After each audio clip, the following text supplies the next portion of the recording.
تخيل معايا كده والدتك او والدتك تكون واقفه في المطبخ وعماله تعمل في الاكل، ومره واحده تسمع صوتها وهي عماله تصرخ، فتاخد بعضك وتروح عليها بسرعه.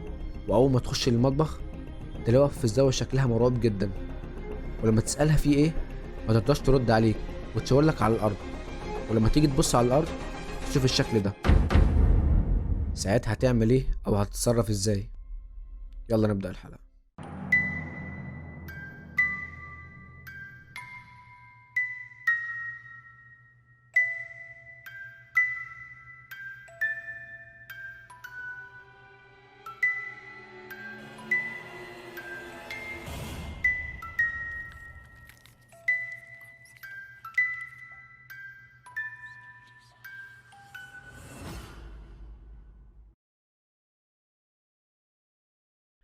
السلام عليكم واهلا بكم في فيديو جديد في منظمه القيصر.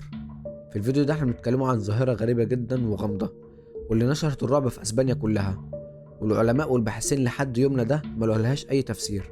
الظاهرة دي معروفة او مشهورة باسم وجوه بيليمز. القصة بتبدأ في 23 اغسطس سنة 1971 في اسبانيا، بالتحديد في قرية اسمها بيليمز. كان في واحدة اسمها ماريا بريرا واقفة في المطبخ عمالة تحضر الاكل لزوجها وابنها.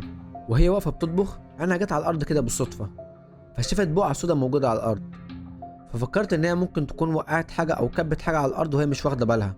فجابت خرا وقعدت تمسح في البقعة السودا دي، بس البقعة السودا دي ما كانتش راضية تتمسح. ولما بصت على البقعة دي وركزت فيها كويس لقيت على شكل وش بني آدم، فصرخت ورجعت لورا. فجا جوزها وابنها يجروا على صوت الصريخ ده، وأول ما دخلوا المطبخ بيبصوا لقوا ماريا واقفة في ركن من أركان المطبخ وعلى وشها أشد علامات الرعب. ولما سألوها في إيه ما قدرتش تتكلم وشاورت لهم على البقعة الموجودة على الأرض. فراحوا شافوها واتصدموا من الشكل بتاعها، لأنها فعلا كان شكلها غريب. والابن جاب حتة خرق والمنظفات وقعد يحاول يمسح في البقعة دي أو في الشكل ده، ولكن ما كانش راضي يتمسح، كأنه هو والأرضية واحد. فماريا طلبت من زوجها وابنها إنهم يكسروا الأرضية دي ويصبوا غيرها، لأن الأرضية دي كانت أرضية أسمنتية. وفعلا الأب والابن يكسروا الأرضية دي ويصبوا غيرها، ويعدي أول يوم وما يحصلش أي حاجة، ويعدي اليوم التاني وبرضه ما يحصلش أي حاجة. ولكن في اليوم التالت الوجه ده يظهر تاني، والمرة دي أوضح من المرة اللي فاتت، واللي أطلقوا برضه عليه بالمناسبة اسم بافا. والاب والابن كسروا الارضيه الجديده دي تاني ويصبوا ارضيه غيرها، وما يعديش كام يوم ويظهر الوجه ده من جديد.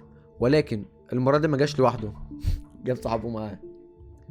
الوجه ده ظهر وظهرت معاه مجموعه كبيره قوي من الوجوه، وكلهم كان شكلهم غريب، وفي منهم الصغير وفي منهم الكبير وفي منهم اللي بيضحك واللي مكشر. والاب والابن كل ما يكسروا الارضيه ويصبوا ارضيه جديده تظهر الوجوه دي على الارضيه الجديده. والعيله دي ما كانتش قادره تتخلص من الوجوه الغريبه دي، وجربوا كل الطرق اللي ممكن تفكر فيها وكلهم فشلوا. وبدأ الخبر يتسرب وينتشر ما بين الجيران، وبدأوا الجيران يترددوا على بيت البريرة عشان يشوفوا الوجوه الغريبة دي ويعرفوا ايه قصتها، لحد ما الخبر ده وصل لعمدة بيلمز.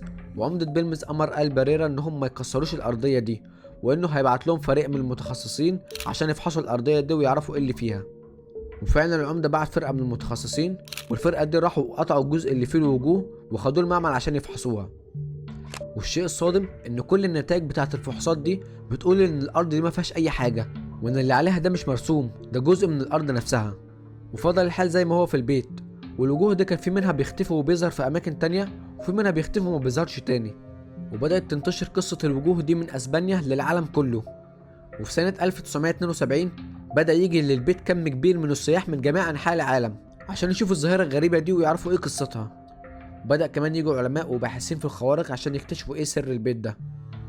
وفعلا بدأوا يستكشفوا البيت وطلعوا بشوية نظريات، وكل عالم كان بيستكشف البيت كان بيطلع بنظريته الخاصة. النظرية الأولى النظرية الأولى بتقول إن البيت ده تحته مجموعة كبيرة من المقابر القديمة، واللي ساهم في النظرية دي بشكل كبير كان بروفيسور اسمه دي أرجوموزا. البروفيسور ده قال إنه لما بحث في الوثائق التاريخية القديمة لقى إن في القرن السبعتاشر أمر حاكم غرناطة واللي كان من مواليد بلمز بإعدام 5 أفراد من عيلة واحدة ودفنهم في المكان اللي فيه بيت البريرة. والبروفيسور استخدم ميكروفونات حساسة جدا عشان تلقط الأصوات اللي ما بتقدرش تلقطها ودن البني آدم العادي. وبدأ يلقط شوية أصوات ولكن كلها ما كانتش دقيقة وكان فيها وش كتير، وفي جزء من التسجيلات دي اتسرب، وهحاول أدور عليه ولو لقيته هحطه لكم في الفيديو.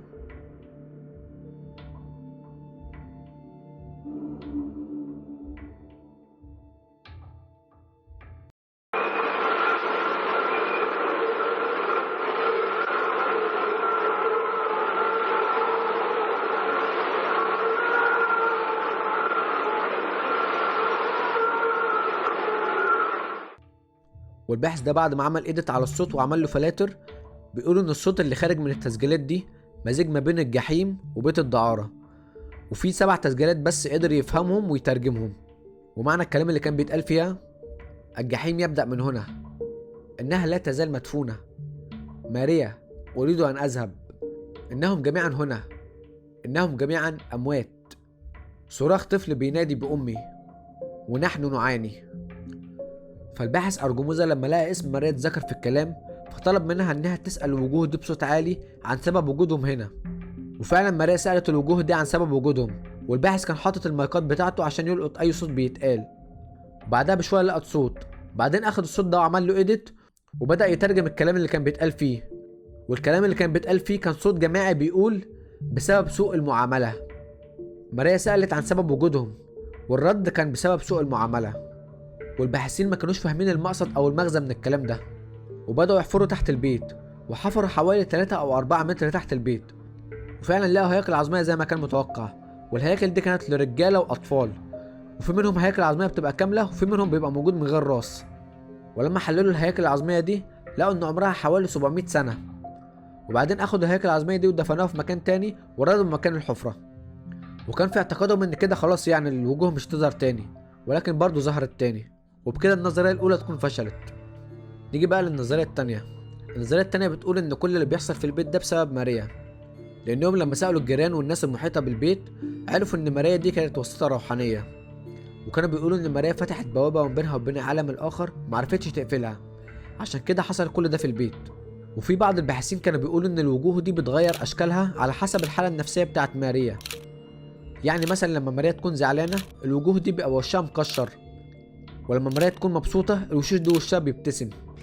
والنظرية دي بتقول بما إن الوجوه دي مربوطة بماريا وبحالتها النفسية، المفروض إن ماريا لو ماتت الوجوه دي تختفي. وبرضه النظرية دي فشلت، لأن بعد ما ماتت ماريا في 3 فبراير سنة 2004 الوشوش دي فضلت موجودة وموجودة لحد يومنا ده برضه. ولو حد من المنظمة راح أسبانيا هيلاقي الوجوه موجودة لحد يومنا ده.